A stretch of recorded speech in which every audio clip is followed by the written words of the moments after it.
ห้างที่หันมาเห็นบ่ไม่ใช่เนี่ยโอ้เอาให้เท่าไหร่เนี่ย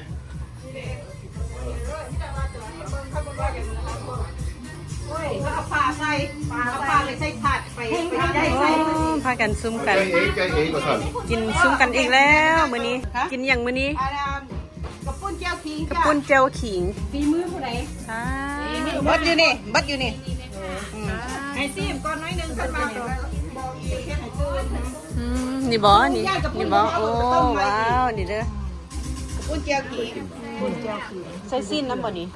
ข่อยก็เคยกินอยู่ บ่ต้องอันนี้ให้ผู้ชายก่อนนี่บ่ต้องเรียนเอาแต่โอเคมันจะเป็นน้ำมันเนาะน้ำอันนี้น้ำต้มอย่างน้ำต้มขิงบ่ น้ำต้มมาพัก โอ้ใส่พัก บางคนก็เอาน้ำราดพักน้ำใส่พอนกระปุ้นก็จะบีบน้ำเป็นตอนนะ หัวมัน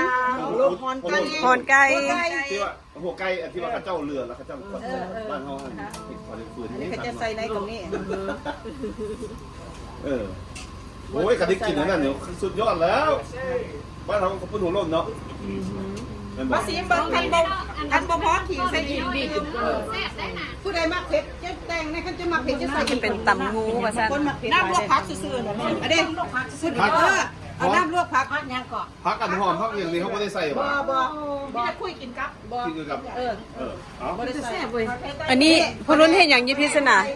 อันนี้แม่นี่อย่างนี้ บ่ได้3อย่างเด้อนี่ ฟังดูเตาเป็นอย่างอันนี้โอ้ฝันปิ้งไก่ ยกไข่ชิ้นยกไข่ โตบักใหญ่พุ่นน่ะ ใส่เลย ตู้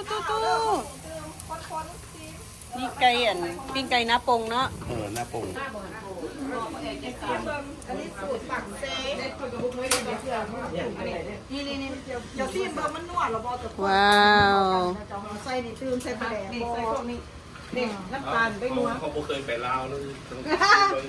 เคยไปมาเคยไปเจ็ดเถื่อ เจ็ดเถื่อ ขั้นมักเลยเฮ็ดให้อีกขั้นบ่มักเลยพากินแนวอื่นเด้กินตำในงูเดียวเด้กับปิ้งปลาขั้นมักเลยเฮ็ดมาเฮ็ดกินเอาปลาใส่บ่นี่แล้วก็ไปเอาปลาใส่แล้วบ่ได้ไปคนได้เอาซีนปลา ไก่ป่าใส่ มันบ่นัวเลยใส่เจียวเกินเขายันบ่นัวจะใส่แบบนี้ปลาแด ไม่ ก กันนะไม่เราจัน บ่ของเจ้าปลาแดกใส่ปลาแดกใส่ปลาแดกมันต้องปลาแดกนะคะมันต้องปลาแดก ปุ้งข่อยที่ วันนี้เขาใส่ปลาแดกรถไฟรถมันบ่ดีจะใส่ตัวนี้ มีปลาอีกเนาะ ให้ไม่ซะอันนี้ ปลา เอา เฮ็ดให้ไอ้รุ่นบ่ใส่ตัวงอกเลยบ่มันต้องง เล็ อบ ปรุงเลยเอาเปรี้ยวปรุงเอา ซีก่อน ปลา บ่มักตัวงอก มันคือปรุง บ่เป็นปูครับ ก็ใส่ไปได้ละจะต้องกุ้งซี เพื่อนเป็นปิ่งคือบ่มา อันนี้แก้วผี โอ้เฮ็ดเส้นกระเปียกให้น้องทราย ปรุงพี่สุดปรุงพี่ แล้วมันจางก็ใส่กระซองบวมนี่ กูพาไปกินยูเวียงจันทร์โอ้โห แล้วมัน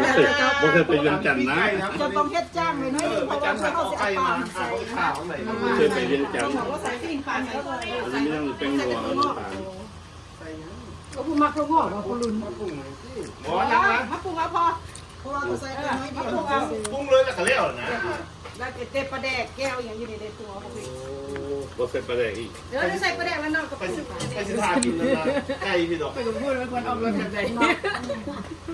ปลาคนเพื่อนนะเพื่อนปลา บอกที่ใช้น้ำกระปุ่นบอกไม่พรเฮ็ดเขาไปปรุงเฮ็ดที่จังน้ำกระปุ่น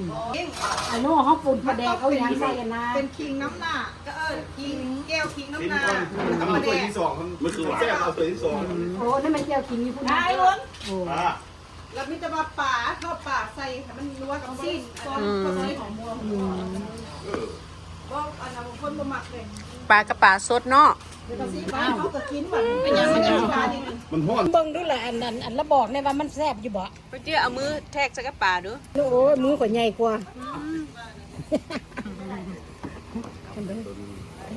ป้าที่ตัวพุ่นนะ เอา พุ่น มันมืดแล้ว ป้า มันมืดแล้วป่าผมมีนางแมงวันผมมีโอเค เรา แล้ว กล้านะครับเราวัดกล้าเราขาวดองเราดองขาว เอาเลยนี่ ข่อยกับซิมคือกันได้ ก็ว่าใส่ใบขู่ใส่ยังก็เอาเสียหน่อยให้มันเขามักต้มกระดูกหมูมันนั่นขนาดใช่ใส่แบบ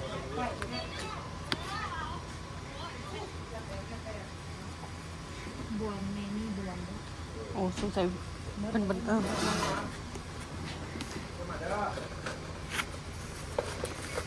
กินอีหยังก่อนเนาะ มันละขึ้นหน่อยแท้ ซีมเด้สิกินตำอันนั้นอยู่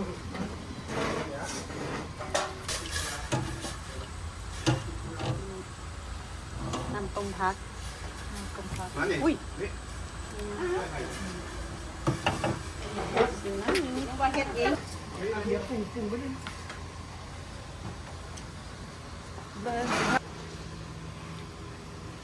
ยังบ่แน่นอนว่าเฮ็ดเอง ถั่วงอกใส่ เดี๋ยวมากินน้ำมันจะอิ่มก่อน เฮ็ดเองเฮ็ดอันน่ะเมียนอันน่ะอ้าวฮีโร่มาเด้อมากิน อันนี้เนี่ย โอ้ยยังไง ตัวใหญ่คันตัวใหญ่สุกแล้วตัวน้อยยังเด้อ